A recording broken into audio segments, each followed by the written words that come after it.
The Bears. Because of the way they play the nickel corner here, and the nickel corner plays 85% of the snaps. He's got to be like part linebacker. The Bears. When you're in a scouting room, there's going to be differences of opinion. The Bears. Well, you're looking at traits, and remember when he tested very, very well. The Bears. Greg, why are teams wrong on quarterback evaluation so often? Number one, it's a hard position to evaluate. Former Bears scouting director Greg Gabriel talks football live every week on the Barroom Network. Also available on demand.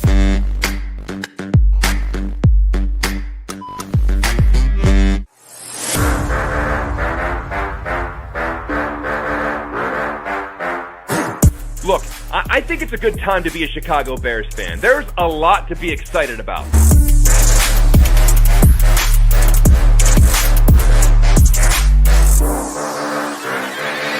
But let me tell you something. We are past the point of excuses. If things go sour, you have used up all of the patience that Chicago has to offer.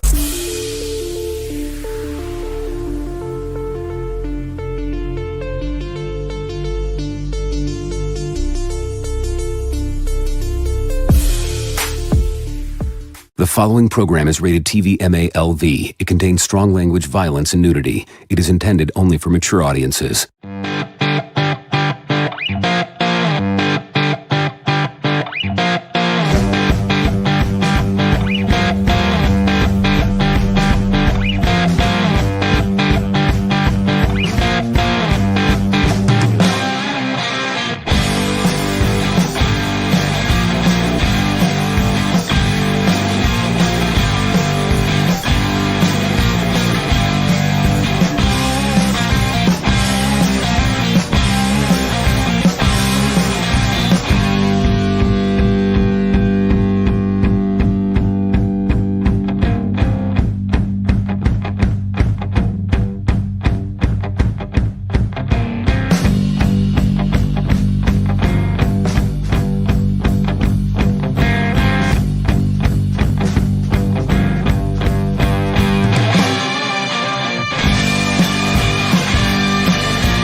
Here we go, Barflies. Welcome to the Barfly Tailgate Show. You already know it's done by Barflies, for Barflies, and all the other Bears fans out there. What's going on, fellas? How was your week?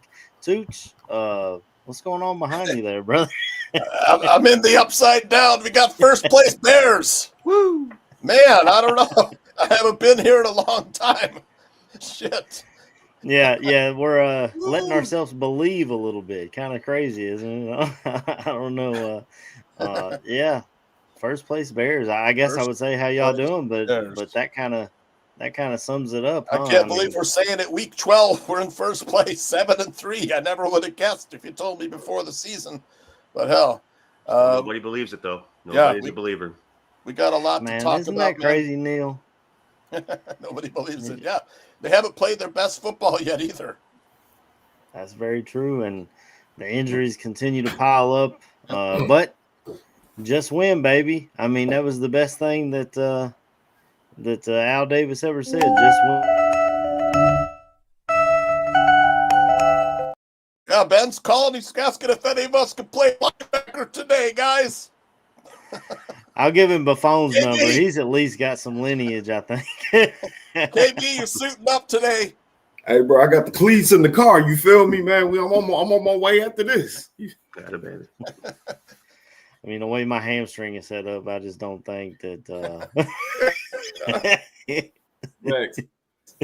Yeah, I'll be hurt next. Boy, what you mean? Absolutely. Yeah, I might get one play in. I don't know. Opening kickoff that's about it. Yeah, man, it's crazy. It feels good to be in first place. Put me in on the first play of the game, bro. Not the kickoff. I'll be hurt on the kickoff. Yeah, it feels good to be in first place. You know, I heard them breaking it down on Waddle and Sylvia. It's happened 6 times since 2000 that the Bears have been in first place at this point in the season. One of those was the Super Bowl year, of course, 2018, the year before the Super Bowl year, and then I think they said 2001. Of course, 2010, when we lost to the Packers in the NFC title game. But it hasn't been here very often, so I refuse to let anybody piss on my parade with my first place Bears. Chicago, what was that, Tooch? I missed it. Chicago Bears 7-3 or better since George Halas retired. Wow, Dick had 7 left. Something for you, AC. Whatever you're gonna bring up, I got something. That's crazy. That's crazy to see. Yeah. We've been through a lot of bad coaches here. We know that, but I think we got one this time, fellas. And this is a guy that I wanted for 2 years. I hate watched him as the Detroit Lions offensive coordinator. My brother-in-law, actually, his family's from Michigan. They're big Lions fans, but they're not like the crazy Lions fans. They're pretty down to earth. But even he was like, "Hey, man, that's good for y'all," and he said it looks good on us too because that's a guy who was grown through our system under Dan Campbell. So it's given them a little bit of hope that they can try to find that again. They're going to be picking our coaches in a few years, looking for guys from our staff for, positions around the league, head coach and other. And since the Steelers hired Mike Tomlin, the Bears have had, I forget how many the number is, but Tressman, Fox, Nagy, Eberflus, and Tom's still there. So, a lot of staying power. They've had 3 coaches in the Super Bowl era, I think, total. Yeah. Noel, Coward, and now Tomlin. Yeah, the Steelers, they hold on to their guys for sure. I think it's what a lot of Bears fans said when we brought in Claypool is if the Steelers give up on you. I don't know. But, I mean, George Pickens, they gave up on him, and he's kind of balling out in Dallas right now. So. Yeah. I guess it just depends on how it works out. But how was y'all's week, Neil, man? How you doing, brother? I saw you had a pretty big day yesterday. If you want to let us know how your week was. Man, I'm hurting this morning. Not in the way you think I would be hurting the day after a big-time game. No. But obviously coming to you live from the beautiful home studio in South Bend, Indiana, where just yesterday we witnessed the historic ass stomping of a Power 4 ACC school. I don't think I've ever seen a more dominant quarter in my life of football. Regardless of level. Well, it was like there's some high school games that get out of control, but it was 35-0 at the end of one, and the first play of the second quarter was a rollout to Will over there in the corner. Got him a nice little Senior Bowl tribute, or a senior game tribute touchdown, which was awesome. He's been kind of quiet the last few games. So 42-0 with 15 minutes and 4 seconds gone by in the game. They were up 21-0 before the offense even took the field. Once the offense took the field, they put 2 touchdowns on the board in 5 plays. Love had another masterful day, 8 carries, 170 yards, and 3 scores. Jadarian Price on senior day got a nice big explosion score where, he went basically untouched through the entire Syracuse defense. It was just an electric time, man. It was an absolutely electric time. Ate way too much, drank a lot, smoked a victory cigar. My voice is sore. My knee is swollen. I look like shit. It's rock and roll, man. It's Victory Sunday, but also Bears Game Day Sunday. I love it. It's rock and roll. Let's get into it. Absolutely, man. It was 20 scouting report on Kenny Minchie. Neil. I like the kid, man. The thing is he and CJ Carr were supposedly neck and neck going into, the very tail end of fall camp. So it's not like when you bring in Kenny Minchie, you're bringing in a scrub. He's an actual dude. The only thing you worry about, me and my cousin were talking about last night is, he asked me, it's like, what do you think the chances are that Kenny Minchie goes ahead and puts his name in the transfer portal in a couple weeks? Gone. I'm like, I'd hate to see it, but you got a big time 5-star quarterback coming in right behind him though in the recent signing class, and they got another badass sign in the class of 20. The rated sign in the class of 26. So, did you guys hook up at all? You two, KB and brother, man, we had family stuff going on yesterday, man. So was doing that all day yesterday. Yesterday was a fast and furious day. I didn't really get a chance to reach out to anybody. Yeah. The train was late getting in, so now I'm like scrambling trying to get all my thing together to get ready for my cousin to pick me up, and we just headed straight there. We found a place that wasn't packed, got some pizza and beer, and found a tailgate spot for a couple minutes, and then in the stadium, man, got there. Got there for warm-ups, and obviously, we stayed the entire game. People started clearing out in the fourth quarter. People stuck around to probably about the middle of the fourth quarter to watch this historic display of hanging a 70 burger on Syracuse. It could have been more, man. It could have been so much more. A pick six got called back, and after Love took one to the house, first or third play of the second half, 68-yard, just uncontested, burst of explosion to the end zone. They start putting in all the backups. So all the starters only played a half, and they put up 56 points. All the fifth and sixth stringers played the entire fourth quarter. They were up 21-0 before the offense got on the field. So yeah, exactly. Crazy. Ridiculous. Crazy. Absolutely ridiculous. And then of course Jeremiah Love needs to bring that Heisman home. That's to go without saying. Of course, he had another big crazy run where he just seems to do it every week, man. I think we're going to have too good of a record to be able to draft that kid. I just don't think he's going to be in our range at this point. KB, man, you said you had some family stuff. How was your week, brother? How you doing, man? The week was cool, man. You know what I'm saying? It is what it is. We're eating up this weekend. Kind of started off in, you know what I'm saying? Trying to think what we did. Friday is blur. Let's see, yesterday did some family stuff. Got a little Friendsgiving thing again, man. Drink a lot, smoke a cigar, talked about this this Christmas train that was supposed to come barreling through at like 3 a.m. Apparently came in at 2. Okay. But yeah, man, it was in my old person bag last night. You know what I'm saying? Finally made it back to the house like around 12ish or something like that, and I laid in bed and it was dead. Straight to sleep. So, hey man, it was pretty relaxing. It was pretty relaxing. Can't complain. Awesome. I don't want to talk about college football, so we'll just. Hey, AC, I need your boys to stop being so helter-skelter. I don't know what to tell you. Hey, I took the points on them yesterday, dude. I need you to get on your boys. I didn't bet on them because I was like Diego Pavia on senior day. I just don't think they're gonna have it in them. I didn't expect that outcome, but yeah, it just didn't look good. I'm kind of in the middle of, do we fire Stoops at this point, or do we hope he does good? Like if he beats Louisville, then we go to another bowl game. That was the standard at Kentucky. Like if you get to a bowl game, you can live here forever. But I just at this point, I'm kind of hoping someone comes and poaches him as their head coach. But I don't know.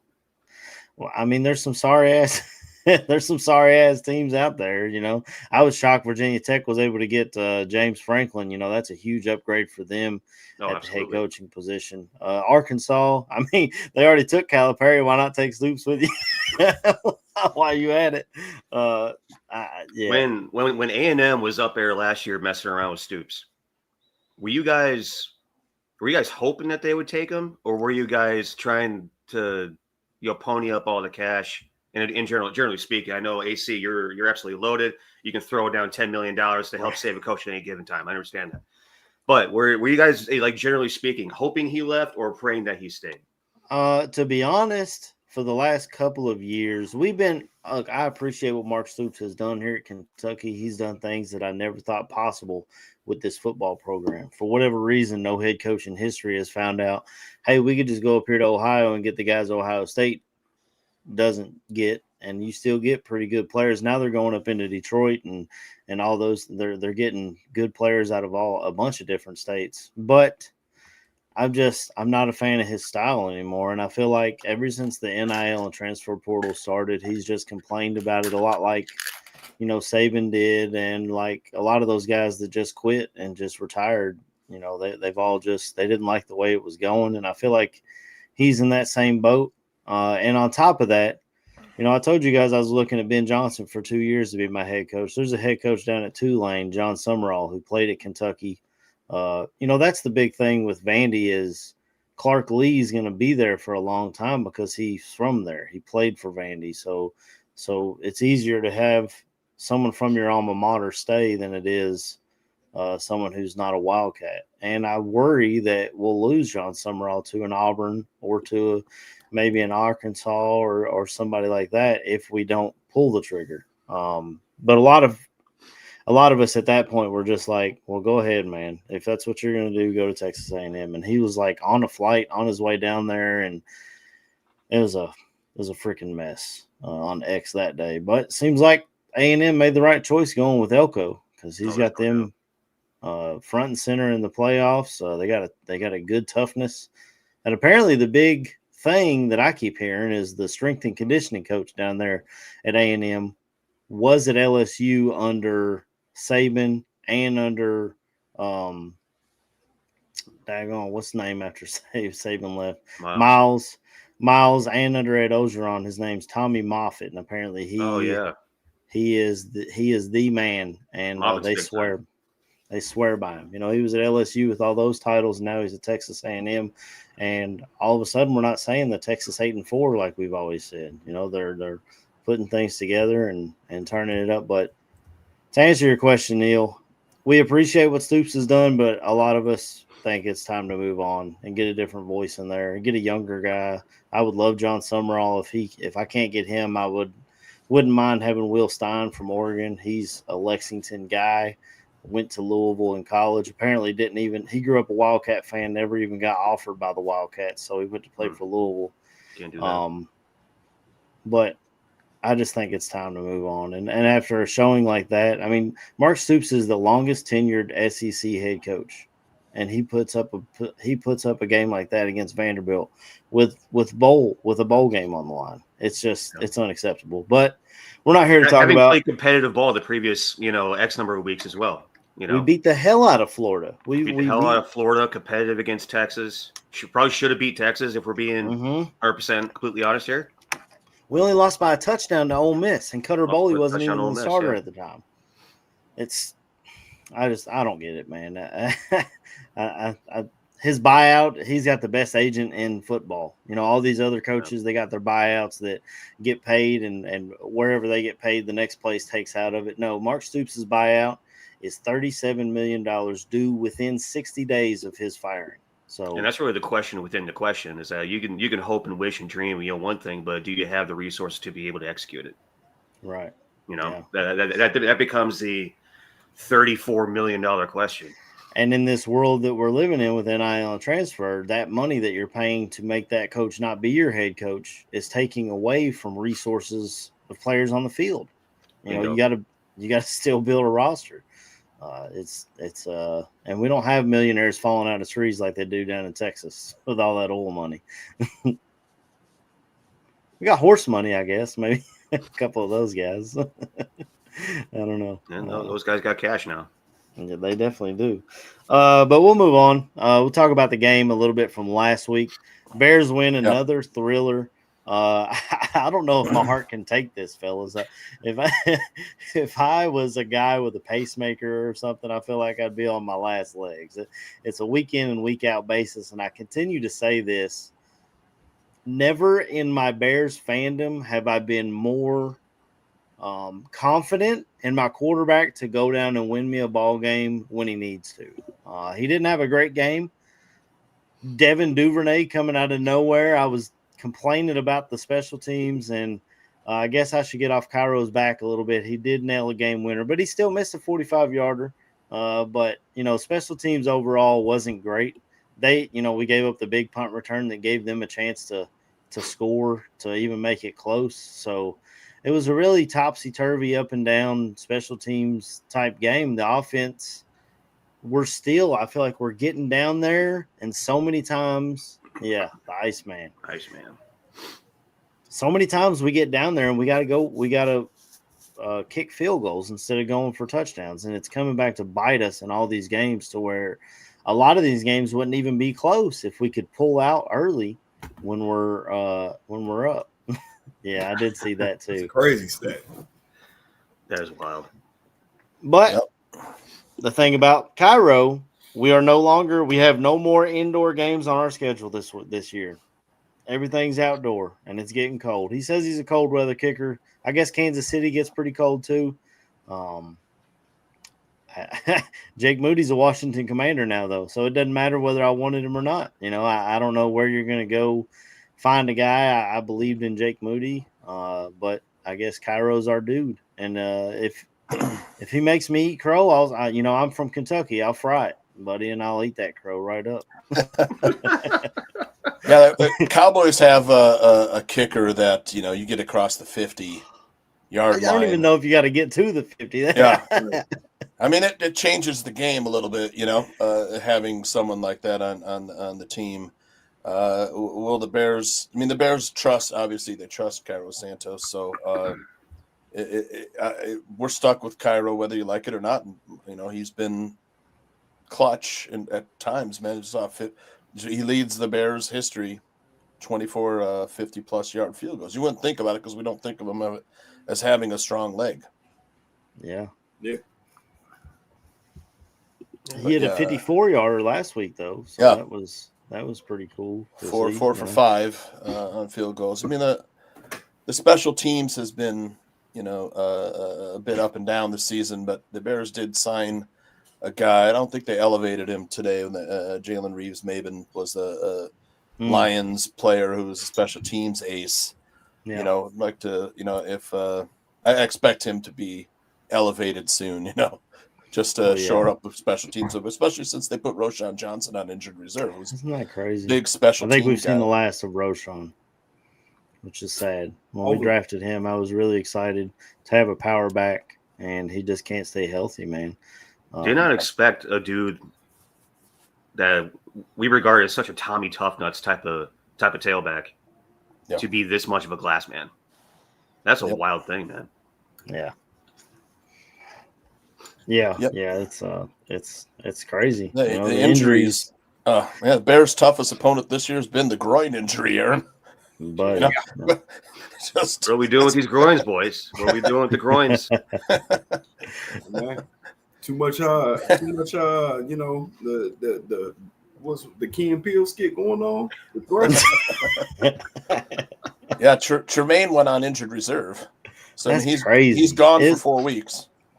It's injured reserve. I thought he was just hurt for a game. Short-term injured reserve. Put him on our minimum 4 weeks. We thought there was a shot for Jalen to come back this week, which was crazy when I saw full participant in practices this week.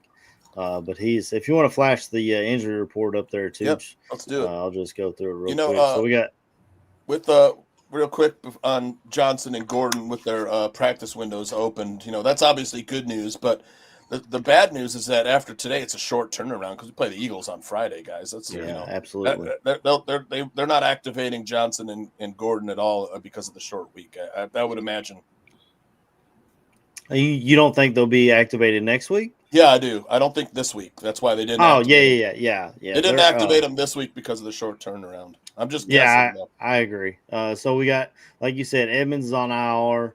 TJ Edwards out again, which if he's missed 4 games now, you probably could have put him on IR. Is it 4 games today, or would that be the Friday game?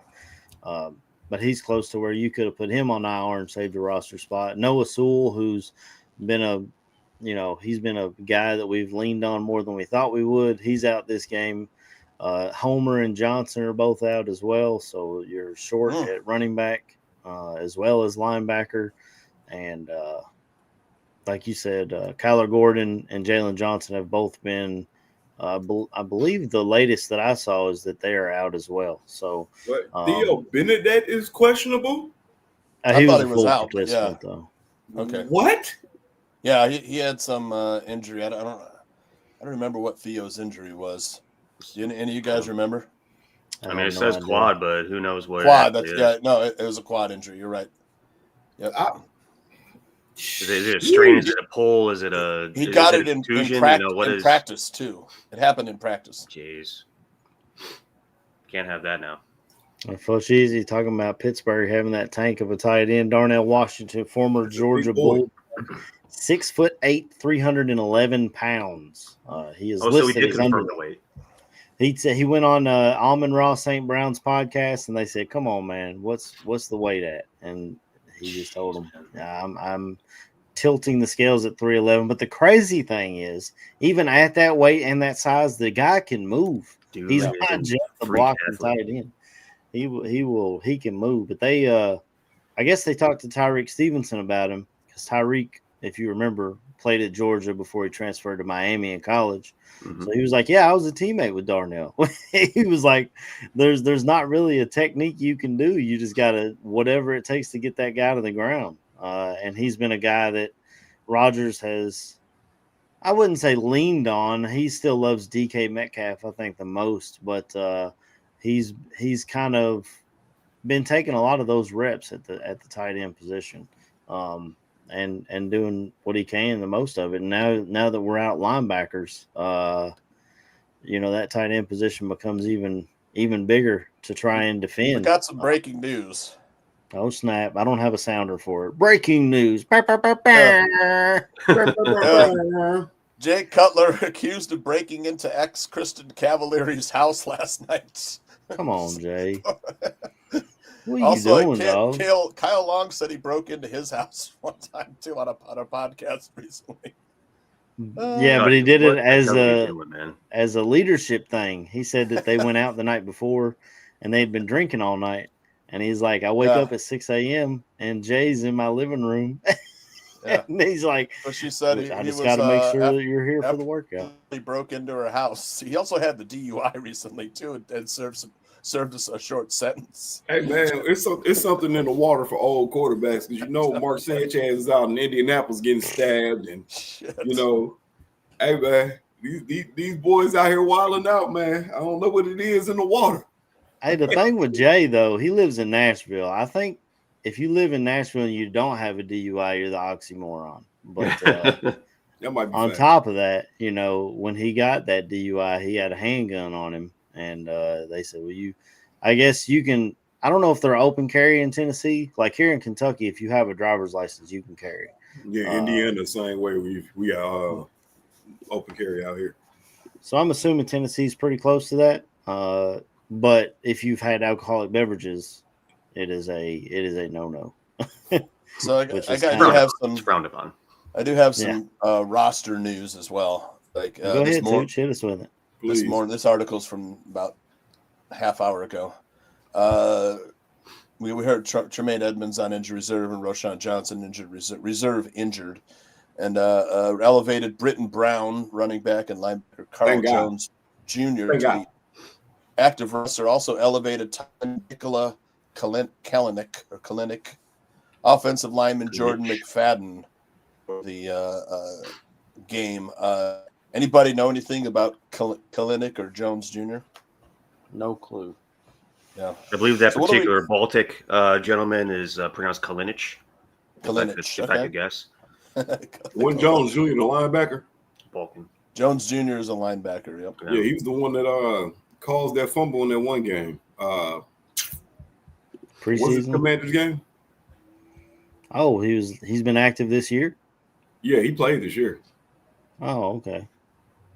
I was trying to look at the depth chart yesterday, and I know it's Amen Ogbigba or I'm sure. Yeah, Jones Jr.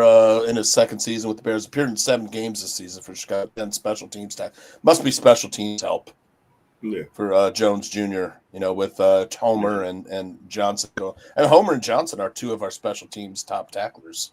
Right. That's what they said. I mean, we already were in sad shape for the special teams. Left tackle? Benedette right now. I mean, if not, I imagine it's Benedette's out. Well, Aldo says out for the game. Aldo says Cutler did not break into his ex-wife's home. Wow, okay. Jeez, Tooch. What was that news? Was that a parody website? This is the Daily Mail. It might have been that 27-4 Sports that you hit up sometimes. No, they get me sometimes. This is from the Daily Mail. Hey, come on now. I don't know. I'm just going off what Aldo's telling me. Or maybe I'm it not wasn't paying. last night, though. He's right. It could have been earlier. Hey, man. That's a misleading headline. It's deer season, man. I feel like Jay should be out in the woods. It's hunting season now. Jay Cutler probably sitting there like, yo, what? Yeah, how much he's catching listening. strays hunting deers, bro? Mind my business. Very soon it won't be Ben Johnson calling him Cutler. Ding, ding, ding, ding. Man, Teach off the show. Cutler play linebacker. You call him back. Hey, we seen him run over some linebackers. Jay didn't care. I was gonna say, man, somebody tweeted that Lance Briggs asked me if he was gonna suit up, and he posted the emoji. No, Lance said, "I can't do it. Can't do it." Oh man, Misleading headline. Oh, so they were talking about the Kyle Long thing. Yeah, but they put Christian Cavallari. Man, media. Hey, media. Man, like I said, boy, always Jay Cutler wanna out here twist catching shit. strays, man. Yeah. Jay out here waiting on a buck to come walking out. Yeah. Like, hey, get Catching the all phone this. call, bro. Somebody said you broke into Christian house. I can't stand that bitch. Why would I break into there? I got some. Nikola Kalinic spent each of the first 12 weeks of the season on the Bears practice squad. Signed prior to the start of the regular season, he's appeared in 9 career NFL games for the Colts, the Rams, and 7 games occurred when he was with the Colts, logging 2 starts at tight end. From this is a guy that we signed today. He's on our practice squad. We elevated him to the. Okay. Yeah, says he played in York University in Toronto, and then played in the CFL as well. Is Theo Benedict officially out? I didn't see that. I don't have it. It just said questionable on the injury Yeah, report. it says questionable, but let me see if I can find I was gonna say anything. that injury report y'all showed said he was questionable. Should be out any minute. That's some scary shit, man. Yeah, because Braxton Jones is already on IR. You can't pull him up. So would they in that particular scenario, would you flip Darnell right to left and put Trapillo in at right, or next season? I wonder if they'll. I think you would put Trapillo in at left because Yeah. Darnell has not taken I'm assuming has not taken a rep at left tackle in years. Could you see the Bears extending Darnell right in the offseason and moving him to left tackle, though? I think they're going to take Theo Benedict and basically tell him you need to learn how to play left tackle, and that is your sole purpose this entire offseason. Take your time off. When you come back, you're taking left tackle pass sets for the remainder of the offseason until we get to camp. Because if you get that shit figured out, man, that's not a high pick you using on that position. Right. You know If they draft him for his capability to do so, then all it comes down to is the mental preparation and the reps taken. That's all that shit is. my left tackle plays for Alabama this year, so we'll just have to wait on that one. It does not say the Bears have designated. Falling in love with Caden Proctor, Tooch. Yeah, we gotta designated as out only for the Bears so far: Edmonds, Roshan Johnson, Edwards, Travis Homer, Jalen Johnson, Kyler Gordon, and Noah Sewell. That's 7 in active. Just the starting defense. I don't have anything on the Steelers. Matthew Fochese's got a good super chat here. It says, do you guys want to beat Rodgers or fuck that? We'd rather face Rudolph. I heard him talking about this on the radio all week. Yeah. Mm-hmm. And I want Rodgers, man. Maybe it's the meatball fan in me, and I know he owns Chicago, but I just want that shot. Like, if not now, when? You know what I'm saying? Like, if he retires after this season and we just finish off, you know, never having the last laugh or never doing, you know what I'm saying?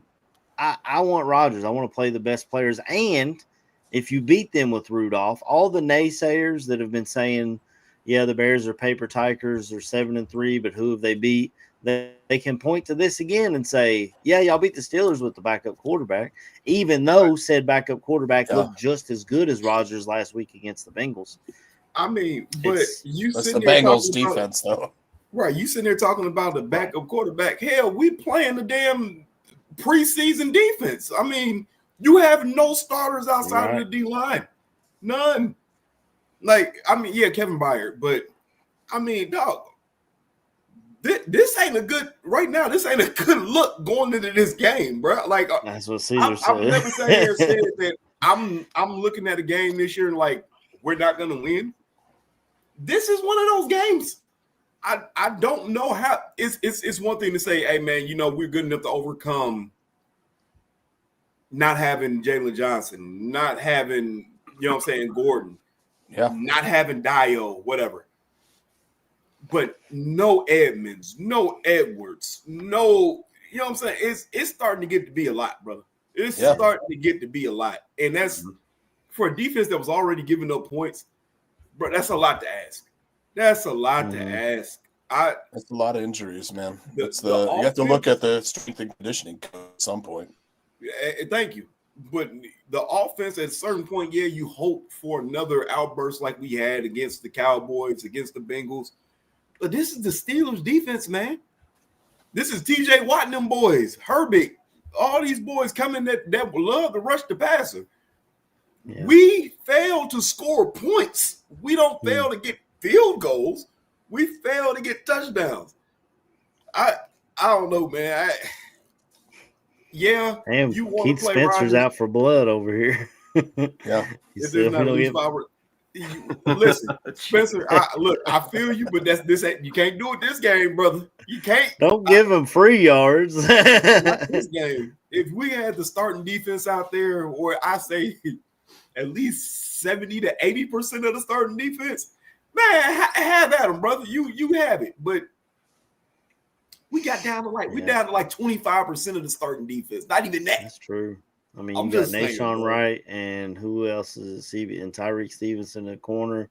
Mm-hmm. You got your starting safeties. I love Chauncey Gardner-Johnson. I don't know if they're going to play him a hybrid safety corner linebacker role today, or what the plan is there. Today, that would be my idea. I maybe Hippolyte your starter at linebacker. It sounded like Hippolyte and Jackson. Yeah. You said what? It sounded like DeMarco Hippolyte and Jackson. Jackson were going to be the two starters in the second level this week. Listen, but I only had that idea if you had Chauncey Gardner-Johnson as like, bro, I don't know. That's the way Dennis Allen used the Honey Badger down there in New Orleans. He'd move him all over, play him all over. So, Fo Cheesy, he said, KB, you want Mason?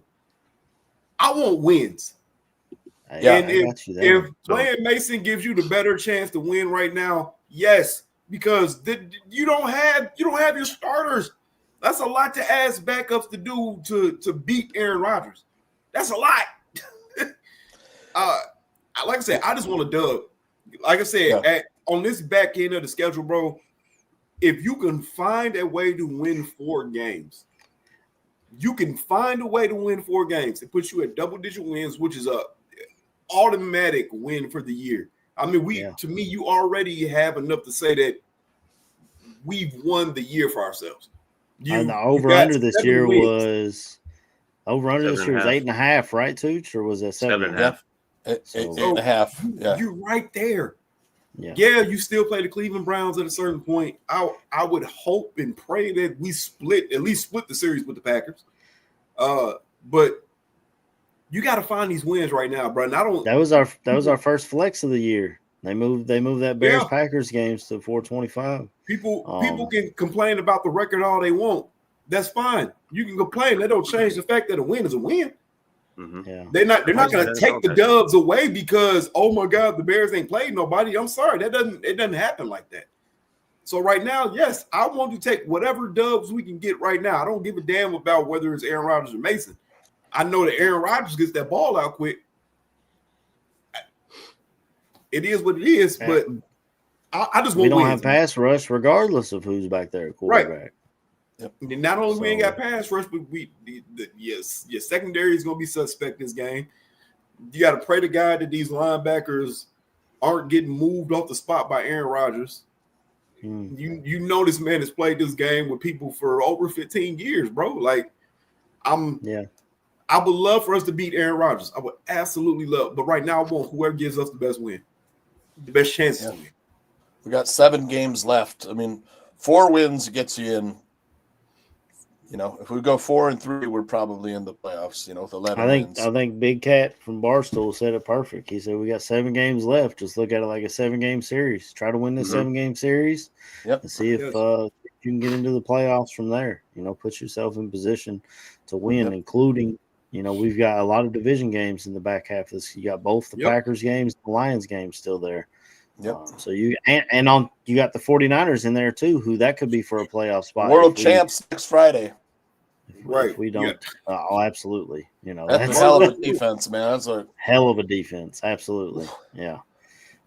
Yeah, but their offense doesn't scare me too much, to be honest. You know, I watched them against the Lions, who had guys that they picked up off the practice squad playing DB, you know. Hey man, hold on. Click on this Joe comment real quick, brother. I can't click on that.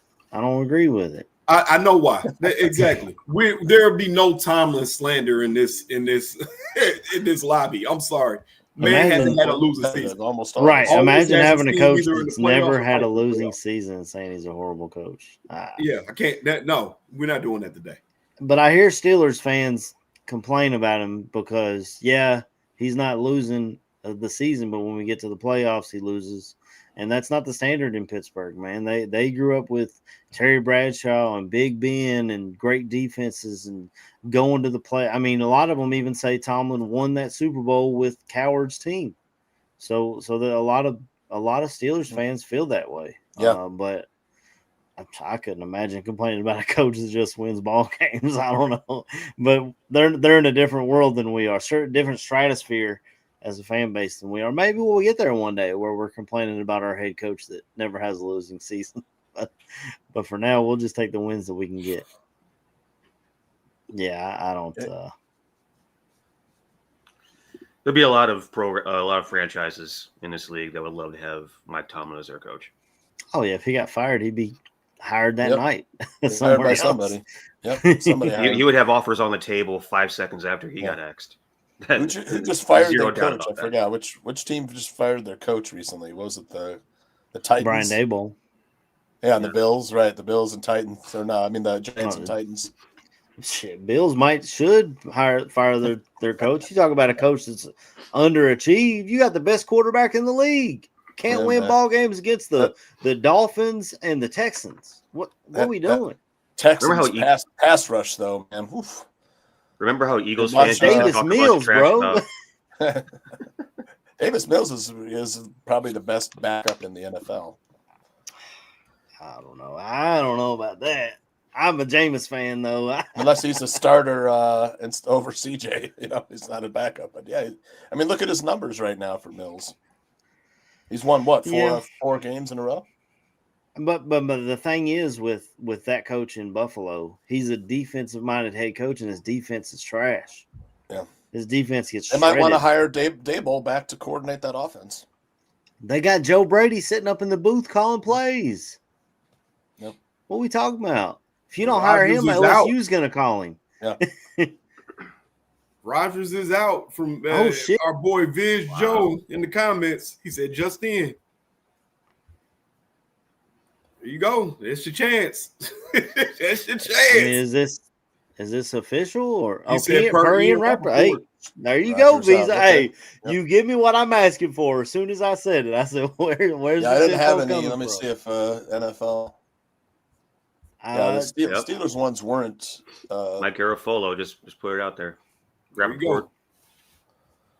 So I put it out on Monday. I don't share a whole lot on Facebook, but when I saw that come out, Adam Schefter said he was questionable to play. I was like, if I know Rodgers, his hands got to be off for him to not play this week. I mean, it's Flex said he's scared of. Hey, he must have been in the chat and saw our fan base talking about let's rush 6, and I want all these roughing the passers and all that stuff. He said we got to get work by. I thought Highsmith was doubtful for this week. Is he officially in? Don't say shit. Her biggest is another one, brother. Like they got 3 good ones. That will be a good matchup today, though, is you got Watt against Darnell Wright. If you're Darnell Wright and you're trying to push for this a contract extension, I mean, a lot of people are talking about let's move him to left, but if you keep him at right and he becomes your Penei Sewell like they have in Detroit, and you just extend him and want him to just be the best right tackle you can be, he's going to go one-on-one with TJ Watt today, one of the best. And Caleb, that topsy-turvy stuff, you get away with it a lot. It's gonna be hard pressed to get away. Careful with Watt, because Watt is a athlete, bro, and he's coming. it's definitely, I'm definitely worried about it. Up against Theo, that injury, You said it's a quad, so I wonder what his sets would be like, because offensive line pass blocking. Now he might be fine run blocking, but pass blocking, you got to drop back on that quad and try to beat that athlete off the edge. That worries me. I was going to say, a lot of times. I was going to say, is it? We know for sure that Theo is playing. I just saw questionable. I'm assuming he's going to try and push it. I mean, what's he got to lose? That's true. I mean, we don't have Braxton Jones sitting over there to call in. I guess, like you said, we could try to see if Trapillo's got anything, but I feel like if they saw something out of Trapillo, he'd have been the starter out of camp. Cole Kmet is going to be lined up over there. Hey, Cole Kmet was nice last week, though. Let's be real. Right outside of Theo, double team Watt. We should be running the ball. I mean, the Steelers, they've been better against the run recently. This is what we're, against the Giants, the first 8 plays, 7 of them were passes. The Giants are terrible against the run.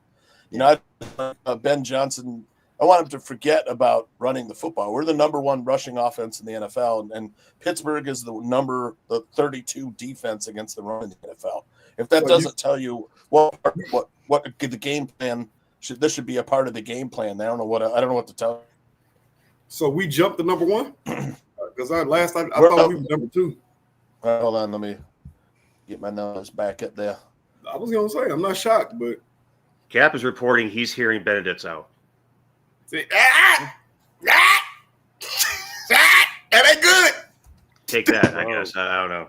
That ain't good. But if Trapillo shows up and balls out, that's good. Then that takes off. Cap is the only one that is saying that, though. David Kaplan? Yeah, he is the only one that has reported that. He's hearing. He's hearing. Look, man, is out. If it wasn't Cap, Trapillo would be at left tackle. Aldo says it's number 1 in the NFC, Tooch. What's that? Number 1 in the NFC. Number 1 in the NFC, which is Aldo. Well, I guess the Rams throw it around a lot, so because that offense is. They run the ball well too, though. That's a dangerous team too, bro. Yeah. They might be the number 1 team in the NFL this year. The Rams, yeah, very possible. Yeah, I've already put a couple bucks on Matt Stafford to win the MVP the way he's been balling out. He's gonna need it for that Hall of Fame in 6 years whenever he decides to hang him up. If they say, well, he was never an All-Pro or he never won the MVP, then that'll be a knock against him. So Trapillo Benedict, yeah. But at least I feel you on that. I feel you. He said Cap hears a lot in his mind. You are so right, King Booker. Cap sits on his radio show every morning and just spews absolute horse crap. I've got some numbers on the run game. The running backs have gained 12 or more yards and 9.2% of the runs this year, which is we're getting explosives in the run game that ranks 4th in the NFL. They're first in rushing success rate in the entire NFL, a whopping 46.7% successful plays in the run game. It's best in a Bears offense since 2002. Since 2013, 5 of the Bears' top 11 games in terms of rushing success rate have come this season. 6 their top 16 since 2002. 52% of the Bears' run plays to the running backs gain 4 or more yards. That's the second highest rate in the NFL. I mean, we said it coming into the season. We said Ben Johnson's offense is predicated on running the football and setting up play action off of that and getting your quarterback up under center and letting him see the field like in that and we're seeing it play out. in real time. And a lot of people was ready, myself included. Let's go out and trade for such and such at running back or such and such, here and there. DeAndre Swift has grabbed his nuts and stuck them in our face and said, I'm here, bro. I got you. He has stepped up at a spot that I did not expect. And Monungai, 7th round pick, outballing Ashton Jensen, first round pick. Have you seen the Raiders' offensive line? I get it. I get it. The offensive line's terrible. He's getting hit 3 yards in the backfield and trying to make chicken salad out of chicken shit. I watched someone break down the Raiders' line the other day, and for a run play to the right, the guard and tackle, their first move was to the left, the first step. He had no chance. They're it's terribly coordinated. Barrelissimo's in the chat room. I know he would agree. Mm-hmm. He always talks about how he wants our coaches to fit the offense to the players' skills. Yeah. This year, Ben Johnson and offensive line coach Dan Ruchar have done that. They've done it to fit the blockers. They've done it to fit the running backs. Swift, we had talked about how he struggles to run inside with his vision. This year, they started to work more runs to the outside, crack and toss. So you get Darnell Wright out there on a safety, and you get Swift dropping the damn shoulder, bro. I don't know if it's Monungai having that one big game that's motivated Swift to be like, I can run dudes over too, or what it was, but he's out there doing it, bro, and I love to see it. I get excited when I see hard smash mouth football because we so often don't see it anymore. Yeah. So it fires me right up as a former linebacker. Don't call me though. I'm only 5'8". I can't play in the NFL. Swift looking for more money, KB. Hey man, I'm all for it, bro. Like I said, 4 quarters of fuck you football. I love it. I was gonna say we still got Swift for another year after this one, right? This ain't his last year. You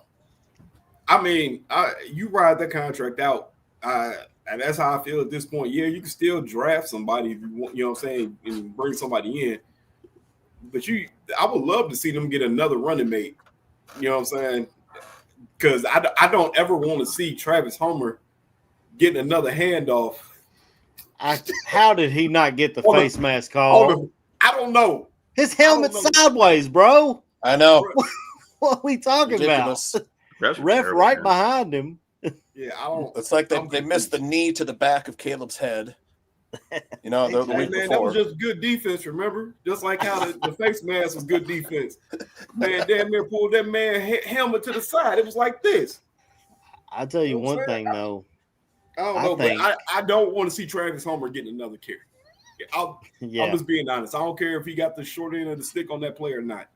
I'm right there with you, KB. So, yeah, I agree. But I got to say, man, I think Colston Loveland might have the best hands on this team. I continue to see drop after drop. And then in the fourth quarter, 3rd and long, when Caleb needs it, he puts it in his general vicinity and he pulls it in. And I freaking love it. I am falling head over heels in love with Colston Loveland. I don't know if I want to buy a jersey because I feel like it's bad luck every time I get one. I think I'm just going to start buying throwbacks. I'm going to get the Urlacher. I'll get the Buckus.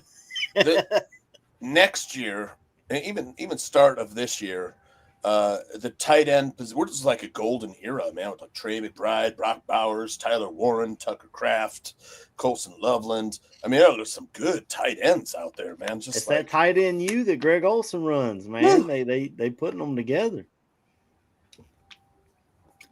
Aldo says ESPN with a win today, the Bears have a 70% chance to make the playoff. A loss means their chances fall to 47%, which is kind of crazy because you're playing an AFC opponent, so obviously every win helps. I guess this points to our division being where it is. I mean, we watched the Lions lose last Sunday night to the Eagles and drop from first place to third place with that one loss. So, we, like you said, KB, we just got to stack the wins, man.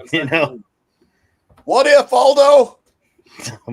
Don't make me believe, bro. What if? Listen, brother, I'm a firm believer. A firm believer. And to get to the playoffs, anything can happen. You done seen more improbable runs than anything. You done seen the 8-8 Giants win the Super Bowl against the tyrant and juggernaut known as the undefeated Patriots. Like, bro, you get to the playoffs, it's literally any given Sunday. Even before that, KB, we watched the 2001 New England Patriots play against the greatest show on turf. Yeah, with this rookie quarterback named Tom Brady and that amazing defense, and shut them down. We've seen it in this league. Yeah, last season people were saying, nobody wants to play the Rams in the playoffs in the first round. This year they might be saying nobody wants to play the Bears with Caleb Williams taking us from the last 2 minutes. I was gonna say a team that is constantly winning in the last 2 minutes. Yeah, just keep it close, and steal it.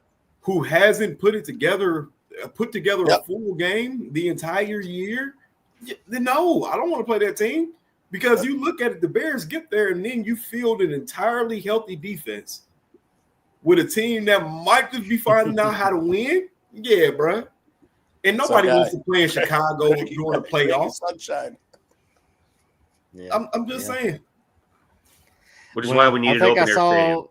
I think I saw a clip from Pete Prisco this week, who is I think that's who it was on that little clip. Where he was on with Andrew, what's his name?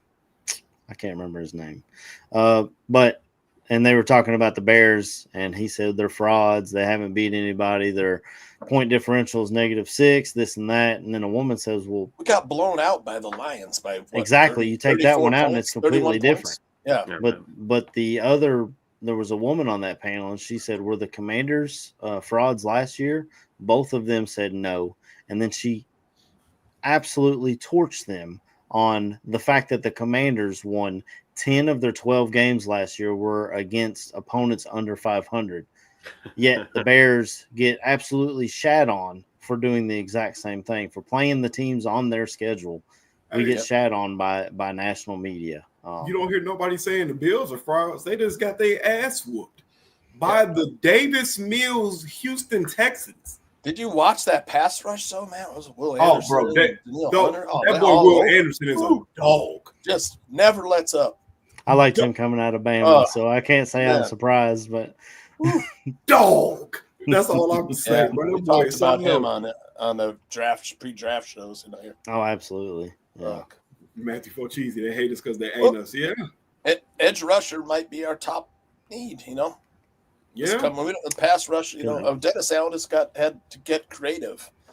I mean, you got to give Pohl some credit for the moves he's made this offseason. And Nashawn Wright has been a great pickup. 43 total tackles, 8 pass defenses, 4 INTs.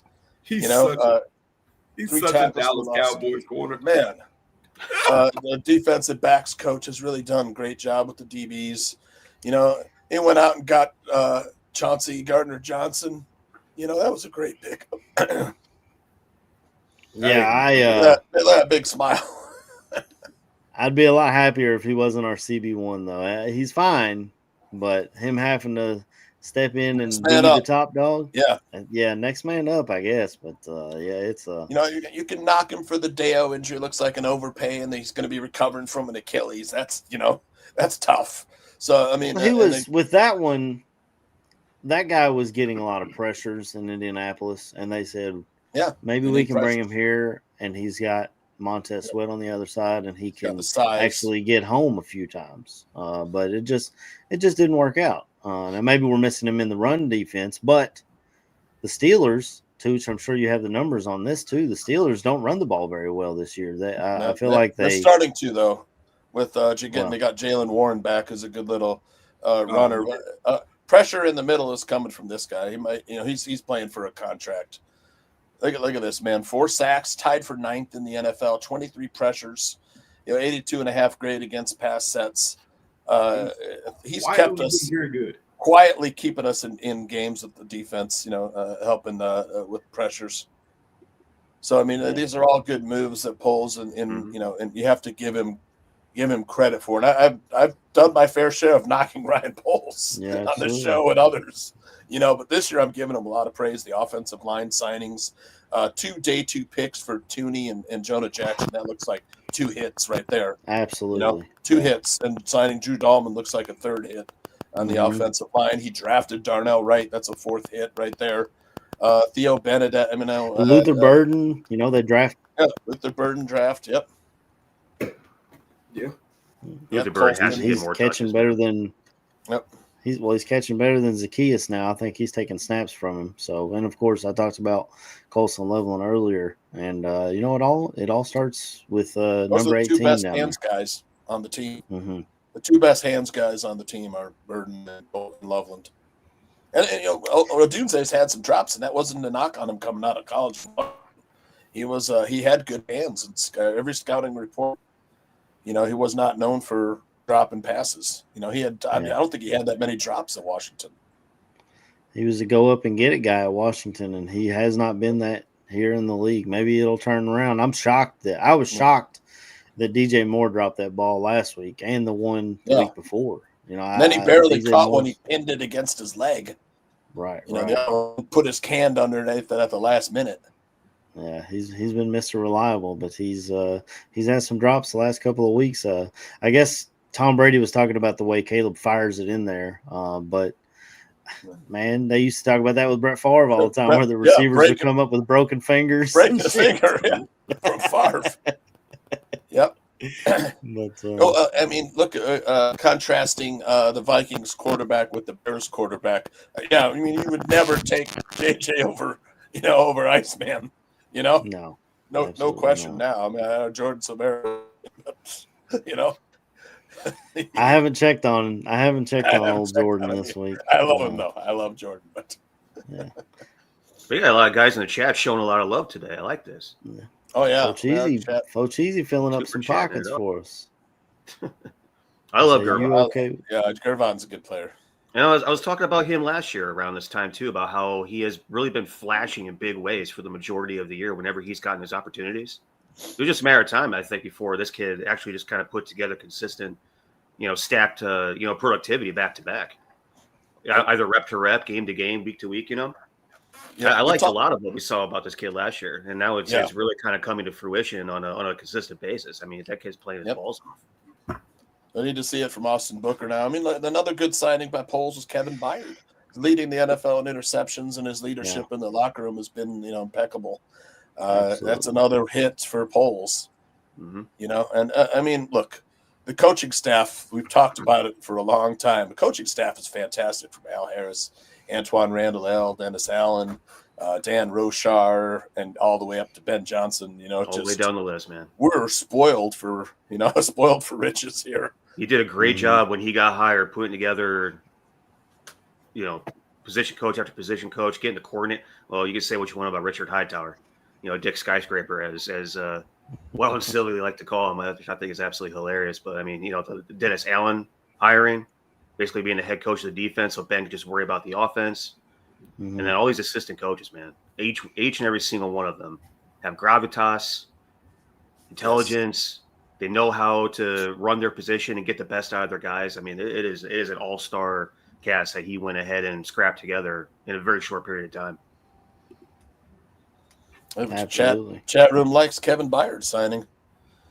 Yeah, I mean, I think he's 31, so that might be his final extension. But he's proven, like you said, Tooch, on and off the field to be such a leader. It's hard to replace something like that. Byard's reminding me a lot of Mike Brown right now. Mason Rudolph career record 8-5-1. So I mean, we can't take him. We have to take him seriously. I was gonna say, like I told you before, bro. This team ain't good. 30-year-old veteran. But he's the guy that Myles Garrett hit with the helmet, wasn't he? Wasn't that Rudolph? Yeah. So, I don't know if we'll see anything like that. The quarterback situation for the Steelers is so much better than last season. I mean, they had Justin and Russell Wilson and Kenny Pickett, and just it was just bad after bad. The only guy really that was any good there was Mason Rudolph. Then they brought in Rodgers, who was a big improvement over all those other guys. So I mean, there had to be a chaotic dynamic in that quarterback room. Yeah, it's a big reason why they're 6-4. Yeah. So and they're leading the AFC North. Yeah, I didn't expect Rodgers to work out the way he has for them. I didn't expect him and Tomlin to be able to get along, or him and Arthur Smith to get along. Rodgers likes to do his own thing, call his own plays, and Tomlin's kind of, he's stone He doesn't hearted like too. his teammates touching him. It's like one Hey, Steelers to be guy fair, jumped on the him. way that whoever that was that jumped on him and took him down to the ground. Yeah. I mean, hey, let's not be dumb. Come on, exactly. I don't blame him. Yeah. And then last year, like the coach hugged him when he was on the Jets. He was like, "Get the hell out of me, bro." Yeah. Yeah, he's a weird dude, but I mean, he's a 41-year-old guy that's seen every defense teams throw at him. We just have to get pressure on him and bring him down. I don't know what Bear Truth 9 source is, but he says good chance Ozzie is our left tackle. Yeah, I still can't find anything on Benedette. And I haven't found, I mean, the inactives on CBS and NFL, they don't list Rodgers is out. I know that maybe they just haven't updated their websites, but if Rappaport. It was reported by Rappaport, though, so that's coming from a credible source. Exactly. Yep. I'm just looking for live updates. Brad Bitt tweeted, Bears old line is starting to loosen up with some drills. I do not see Theo Benedette on the field. Okay. Well, with that, we got to try and close this thing on out and bring it on. Aldo loaded a video for us. It is okay, throw it on in there. Cheering on the Bears today. Here we go. Go, go Bears, go Bears. Kick them in the nuts, go Bears, go Bears. Kick them in their butts, go Bears, go Bears. Get number 8, go Bears, go Bears. Let's get our 4th straight. Fuck 'em up, fuck 'em up, fuck 'em up, fuck 'em up. Let's fuck them up, let me hear you say. Fuck 'em up, fuck 'em up. Let's fuck them up, fuck Green Bay. I would have been okay with that being the going out song. We could have played that as the ending joint, bro. Oh man, I'm crying. That was great, man. It was like a punk rock anthem. It sounded like that girl group that showed up in all those. Not safe for work, though. Remember those movies that came out in like the early 2000s? There was one particular like girl punk rock group that was like the feature group in all those movies. Like I forget their names, man. That's what it sounded like. Like Josie and the Pussycats, or Pussycats. Runaways. I gotta look it up. Let me look this. If I can remember. I have no idea. Steve, did Zimmerman write that one for Aldo, or no? Aldo's been writing a lot of good stuff too. Him and Zimmerman on Suno.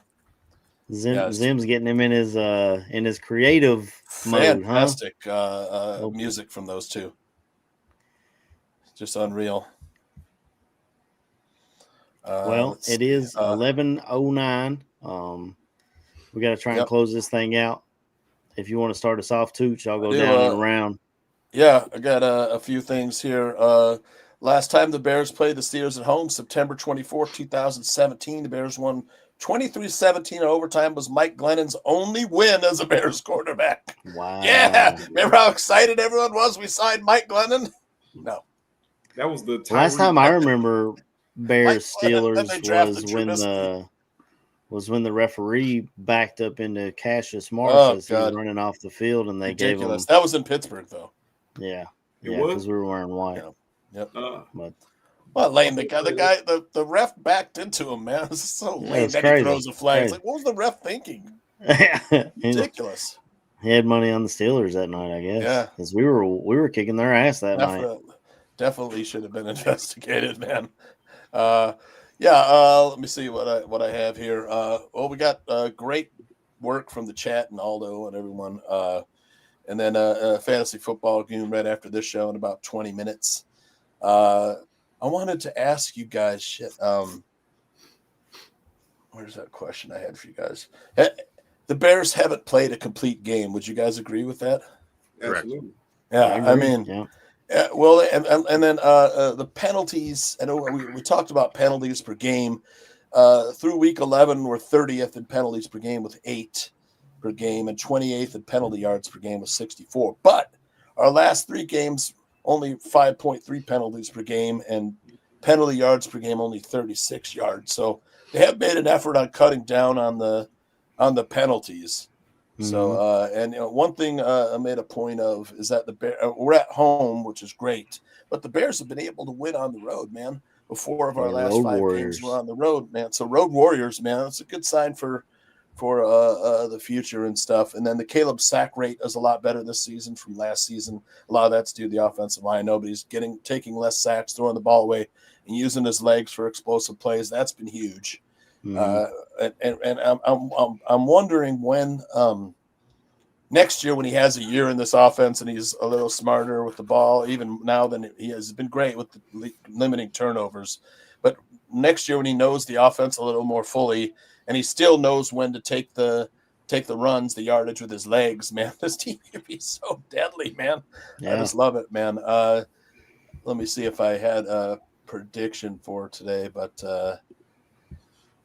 it's going to be tough, man. If we don't run the ball, we're going to be in trouble. Because the less dropbacks we have with TJ Watt and keeping a tight end in to help, against Watt will help. But man, it's so tough. I mean, the line is Bears are only favored by 2.5. The line, so on a neutral field, the Steelers would be favored. But it's basically a pick 'em today at home on Soldier Field. I'll still take the Bears. Let's say I don't think there'll be a lot of points in this game, but I could be wrong. It's going to be a nice day of 50-degree weather, I think, in Soldier Field. Sunny, not a lot of wind. So, man. Where did that line do when they announced Rodgers there, Tooch? It's been 2.5 all week. Yeah, 2.5 all week. Yep. I don't think just within the past hours since we found out that Rodgers is going to be out. It hasn't moved at all. Updated. Nope, still the same. But the total's gone down 1 point, so 46. Yeah, I'm gonna say 21-20 Bears. Another nail biter, huh? Yeah, most valuable player. I'll take DeAndre Swift in this one. That man took shout out to the chat and Aldo and all you guys. I love coming in here and talking football with you guys every Sunday before the game. Absolutely. Yeah, definitely shout out to Aldo. He got up early with us this morning. Yeah. Aldo's been in his creating songs and putting together. Yep. He said he was trying to do a death march to Aaron Rodgers until he found out that he's not going to play. Yeah. You should praise Notre Dame. Yes, we did. Oh, that was the opening of the show, Aldo. Look, the Bears have been winning close games in dramatic fashion. I don't see why it doesn't continue today. So I think it'll be close, and maybe the Bears actually do come from behind again. I mean, they're the come from behind team. Yeah, come back Bears. Go ahead, KB. Let's say, man, it's hard to kind of pick this one, man, because I don't know what to expect from the defense. I want to say I can kind of expect something from the Steelers because it's the Steelers. They always have a decent defense. They're always tough to play against. So I don't want to sit here and predict that we score a lot of points, but in the same breath, I want to say that the Steelers could put up points, but I don't want to say the Steelers win. It's a weird. I'm having a conundrum right now. Yeah, that's hard. The handicap's tough with the defensive injuries. Yeah, it's just so tough, 24-27 Bears. For whatever reason, I don't feel like we'll score touchdowns. I feel like it'd be a lot of field goals from us until we figure out how to put the ball in the end zone on a consistent basis. I say it's a lot of field goals in this game.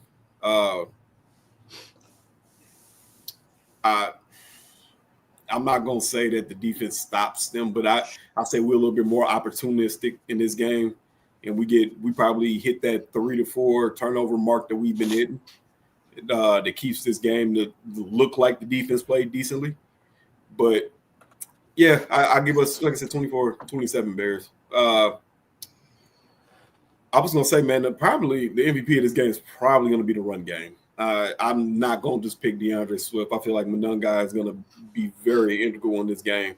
And then I even get my, my rare Britton Brown sighting in this game since he's been called up. Does he play special teams? He must. He scored that one touchdown when we called him up that I think it was against the Bengals, actually. Yeah. His first carry of the season. First ever NFL carry. So yeah, man. Like I said, running game is gonna be the MVP. I say bold prediction. Ruben Hippolyte does get an interception. Or you had it in the chat earlier. I think. Yeah, see, that's where I'm getting it from. Luka. I'm going with shout out man. Luka. But yeah, bro, shout out to the chat, man. Shout out to you boys, man. Shout out to our boy C-Dub, man. It's gonna be an interesting Sunday, man. It's gonna be a real interesting Sunday. Like I said, to me, this is one that you need. It puts you at 8-3, 2 games away from me having double-digit wins, man. You gotta find a way to win this game. And I think if we win this game, you paying dividends. I don't give a damn if Mason Rudolph is the starting quarterback. I just watched Davis Mills beat people's Super Bowl pick in the Buffalo Bills. So I don't want to hear it. So yeah. Shout out to y'all, man. Go ahead, brother. Yeah. Oh man, 23-20. That's what I got. 23-20. Yep. I think Bears going to cover. I think it's going to just come under the 46. I hate taking unders, but sometimes you got to do it. Yeah. It's going to be a beautiful day though. I mean, it's beautiful on this side of the lake at least. Bright blue sunny skies. 51 at kickoff. Yep. It's supposed to be according to Tracy Butler. So I mean, it's going to be a wonderful day for football. It has been a wonderful day for football for a few days now. We got state championship games taking place in Minnesota and Wisconsin over the past 3 days, and it's just been, I mean, for football nuts, the type of weather we got, high 40s, low 50s, sunshine, it's beautiful. Can't get enough of this. Most valuable Bear is going to be Dennis Allen, because as banged up as this whole entire thing is right now, this dude is at a position to where he's got to start putting together some magical shit to make this whole thing cohesive, especially with the entire second level being banged up. He might be the unsung hero of the Bears this whole season with everything he's done. I mean, the way that he's had to sort of like crochet together a defense with all these different guys going on the injury report. Yeah. I think it was week 5 or 6. I talked about how fortunate this team is with how healthy they were. Yeah. We come out of the bye week and we didn't have a single guy banged up, and all of a sudden it's week 12. Wait, were we in week 12? Yeah, week 12. Yeah, we're in week 12, and man, that injury report is filling up. A lot of soft tissue injuries, a lot of tendons, a lot of pulls, a lot of strains. That's kind of a worrisome kind of thing. But I mean, it's also in the same breath, week 12, everyone's banged up at this point. Yeah. So I mean, it's just kind of like nutsack time. You just gotta drop your nutsack and grit through it. And speaking of nutsack time, let's hope we don't have a nutsack fourth quarter. Let's hope the cardiac carnivora have a nice proper lead to where we can sort of just kind of like ride this one out and cruise on to another win, even though I do predict it to be close, because 5 of the last 7 wins have been overcoming a deficit with 2 minutes or less to go, which is a wild thing. That shows you the grit, determination, and the stick-to-itiveness of this team, I think. Yeah. They believe in the coaches, and the coaches believe in the players. Yeah, absolutely. when the each other. 100%. Everybody, trust yourself, trust your teammates. That's kind of one of the things that I think we had that kind of mantra when I was at Northwestern: trust yourself, trust your teammates. And these guys seem to be able to do that. Didn't look that way the first 2 weeks. Sky was falling the first 2 weeks, but all of a sudden, we just started ripping off wins, man. Yep. So, love it. I don't know about a bold prediction. I think if I was to pull something out, Ozzie Trapillo left tackle today, if that is the case, sort of along the lines of this team performing when the backs are to the wall and needing performances and needing wins and needing to come up with something. Ozzie Trapillo is the last man standing in that room right now to play tackle. I think he has a solid game. Hell yeah. If he ends up playing, I think he has a solid game, because he needs to. Yeah. For this team, for this season, and for his job, I think he needs to come up with a performance that's going to make us say, you know what? I think he could potentially play left tackle. And he's going to spend the entire offseason learning how to pass set left side. So I think those are my 3 things. And that'd be another mark for Ryan Poles, because they dogged him earlier in the season, saying you used a 2nd round pick on this guy and he doesn't even play. If he can play that left tackle position and lock it down, then you stole a left tackle in the second round. Right. You know, and we his don't have to worry backup's about an first round undrafted pick free this agent. year. You know, Yeah, first round pick yeah. this year, we can worry about a pass rusher. We can worry about a corner. We can worry about hopefully, potentially, maybe even Jeremiah Love falling somehow in our hands. You know what I mean? And on that note, if it isn't Jeremiah Love, would not mind it being Jadarian Price. That's Would not mind that. And I think Jadarian Price might be there for you in day 2. Yep. So that's something to think about. And one of the conversations I was having post game with, you know, my cousin and my buddy, and that, you know, we camp out with for the 500, and you know, he brought up a point that I've been saying all along was, you know, there's people saying that Jadarian Price might actually be the better NFL tailback. Oh wow! And that harkens back to what I was saying a few weeks back was, you know, the thing about Jeremiah Love is he's like a Jahmyr Gibbs. He's a Reggie Bush. He's a dynamic playmaker. Put the ball in his hands in any way possible, he's going to do something special with it. Jadarian Price has more of a proper tailback skill set, with also the speed, with the ability to go ahead and block, and the ability to do some damage with the ball in his hands in the return game. So he's a multi-valuable player in two different phases. They don't really use him in the pass game, so you don't really get a lot of those reps, because if you're putting the ball in someone's hands in the pass game out of the backfield, that's going to be Love. Yeah, but Price might be the better tailback if you want to go ahead and place a label on somebody. And the way the league's going, with so many teams going running back by committee, he already knows how to split carries with the star. And that's why Love and Price in that backfield is so dynamic, because you do have sort of a, you know, Montgomery Gibbs type of situation that you see in Detroit. You got a dynamic playmaker, and you got a guy who's a tailback. You know, that's just kind of the way that whole thing was built, and that's the way that Ben Johnson, I assume, wants to go ahead and build this thing here. So that's kind of way off topic. That's just an interesting observation. Yeah. anyways, those are my 3 things. Shout out to y'all boys. Waddy, I hate to hear that you're not going to be on the show anymore. That really sucks for the dynamics of the show, but do what you got to do, brother. Take care of yourself out there over across the pond. Shout out to the chat. Paisan just like dropping cash in the chat today. Yeah, man. Yeah, feeling festive, you know, with Christmas season upon us. I see. Yeah, so that's awesome. Appreciate the gifts there, Paisan. Shout out to man. I just love being home, man. South Bend's awesome. Great to be back here with family. I'm gonna be doing it 3 more times before New Year's. Holidays are upon us.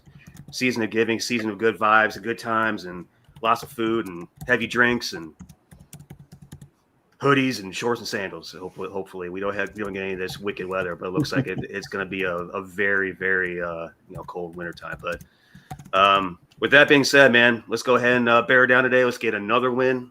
This would be what 8 of the past 9, or what are we at? Yeah. I'm losing track, man. This is awesome. Rack points. Let's get win number 8. Let's get win number 8. Yeah, it'll be 8 of our last 9. Absolutely, win number 8. I was trying to look at the Steelers' past schedule because I want to say that the Bears have a shot to get a large lead in this and run away with it. But the Steelers haven't really done that. They lost to the Jets by 2 in week 1. The Seahawks kind of put it on them, 31-17. Then they beat the Patriots 21-14. They beat the Vikings by 3. They beat the hell out of the Browns, of course. The 2-point game against the Bengals. Packers beat them by 10. They beat the Colts by 7. Chargers beat them by 15. And then, of course, last week they blew out the Bengals 34-12. But the big thing that sticks out to me is, A, they didn't really get blown out for the most part. And, B, against the Colts and against the Patriots, they turned them over a combined 11 times. So hanging on to the ball will be crucial today. I think, as you all said, running the ball will be the biggest thing to take care of today. And I did see highlights or clips from the Pittsburgh Steelers practice this week. They called up a practice squad wide receiver to emulate Caleb Williams' elusiveness. And I noticed a lot of the players on the defensive side of the ball for the Steelers, rather than going for the tackle, were going for the ball. So hopefully Caleb holds on to that thing. He's got a history of running with it loosely out from him. So they're trying to find whatever they can on tape to take advantage of it. But I think against all odds, the Bears win today. It does help not having Aaron Rodgers, even though Mason Rudolph is a reliable backup quarterback. He's still a backup quarterback. So I'm going to go Bears win this one 34-24, a 10-point victory. Cairo kicks a field goal to put it out of reach there toward the end in the fourth quarter. And we go to bed happy Bears. Well, I guess not to bed. It's 4:00. But we go eat dinner. Happy Bears fans. 8-3, top of the division still. My MVP. You guys have already took Swift in the running game. So let me go with Kevin Byard on defense. I think he might get him another pick today. And as you said earlier, Tooch, I love him on and off the field, the way he is such a leader for this defense. And he's definitely going to be tested today with so many guys out and new guys rotating in. It really tests your leadership on that side of the football. And we're certain Aaron Rodgers is out, right? Mm-hmm. They just came over ESPN's front page, breaking news. Caleb's favorite player is Aaron Rodgers. So, I mean, like, I'm sure he's going to be disappointed. You can kind of see it in the way he plays, too, the way he takes care of the ball and escapability. Escapability. And when I see the arm talent now, he's got to reel that in a little bit. Caleb Williams is still overthrowing guys on those deep balls. Although the one to Rome, they kept talking about it last week. I was like, that's on Rome's fingertips. Like, I know maybe it's a little overthrown, but I don't know. Anyway, Bears win. MVB's Byard. Shout out to the chat for coming in with great points. Aldo, thank you for waking up with us. I'm always gracious of you giving me this shot as a podcaster on the Barroom Network. And obviously shout out to you boys coming on with me every Sunday, holding it down. Neil, you've been an excellent addition, and I'm sure we're going to talk a lot of draft this offseason and put your scouting brain to work on that. KB and Tooch, y'all are my brothers. You already know. Completely lost my train of thought. But emotional over there, AC. Yeah.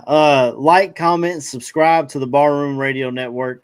Hit the notification bell to tell you when we go live. We got shows every day, it seems like. And Tooch is staying on after this to tell you about your fantasy lineup if you don't already have it set. Until next week, we'll just leave everybody with a bear down. Bear down. Bear down.